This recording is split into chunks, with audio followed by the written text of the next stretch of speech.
இன்றைக்கி அரிசி உப்புமா செய்ய போகிறேன். நான் ஏற்கனவே குக்கரில் செஞ்சு காமிச்சிருக்கேன். இன்றைக்கி வந்து வெங்கல உரியில் டைரெக்டாக எப்படி அரிசி உப்புமா செய்கிறதுன்னு உங்களுக்கு காமிக்க போகிறேன். அதுக்கு தேங்காய் எண்ணெய் ஊற்றணும். அரிசி உப்புமா வந்து தேங்காய் எண்ணெயில் செஞ்சால் நல்ல வாசனை டேஸ்ட்டாக இருக்கும். எண்ணெய் காயட்டும். எண்ணெய் காஞ்சிருச்சு. கடுகு, உளுத்தம்பருப்பு கொஞ்சம் கூட போட்டால் டேஸ்ட்டாக இருக்கும். துவரம்பருப்பு, ஒரு துண்டு பெருங்காயம், காஞ்ச மிளகா, உங்களுக்கு உரப்புக்கு தகுந்த மாதிரி மிளகா போட்டுக்க. நான் 3 மிளகா போடுறேன்.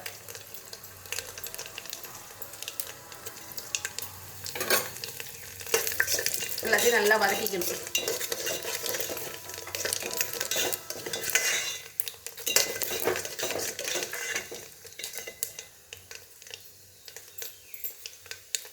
பருப்பெல்லாம் செவந்துருச்சு. கருவேப்பிலை,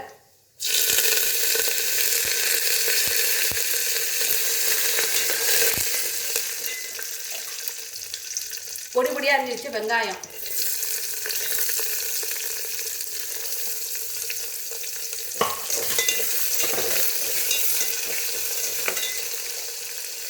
வெங்காயம் நல்லா வதங்கணும்.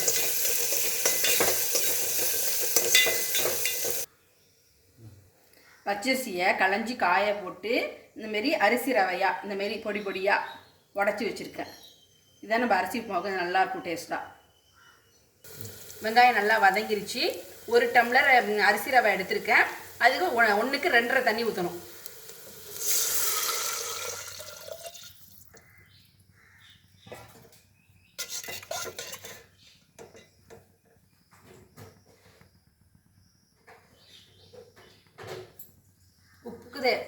உப்புமாவுக்கு தேவையான உப்பு.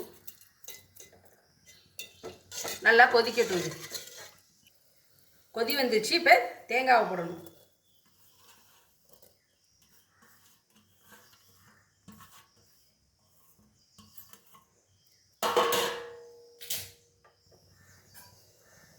அப்போ அரிசி ரவையை ஒரு கையால் கொட்டிக்கிட்டே இப்படி கிண்டணும்.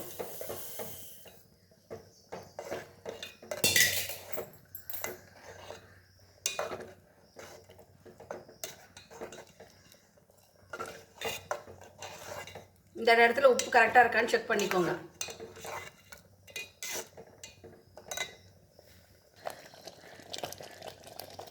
அதான் நீங்கள் கெட்டியாயிடுச்சு. இப்போ வந்து மிதமான தீயில வச்சு அப்படியே மூடி போட்டு நல்லா புழுங்கி வேக வைக்கணும். மிதமான தீயாக வைக்கணும் லேசாக.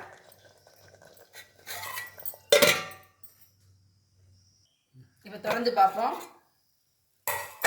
நல்லா பாருங்கள், புழுங்கி வெந்துருச்சு. வெங்கல பானையில் நேரில் செஞ்சால் அவ்வளோ சூப்பராக இருக்கும். நல்லா வாசனையாக. கடைசியாக கொஞ்சமாக தேங்காய் எண்ணெய் வாசனைக்கு.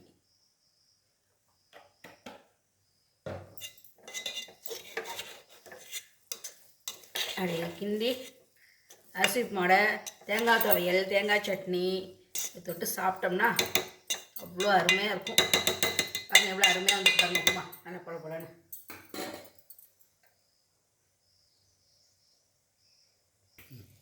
இது மாதிரி ஒரு தடவை செஞ்சு பாருங்கள். இந்த வெங்கல உருளையில் டேரெக்டாக இந்தமாரி அரிசி உப்புமா செஞ்சு பார்த்தீங்கன்னா ரொம்ப நல்லா டேஸ்ட்டாக வரும். இது மாதிரி ஒரு தடவை செஞ்சு பாருங்கள்.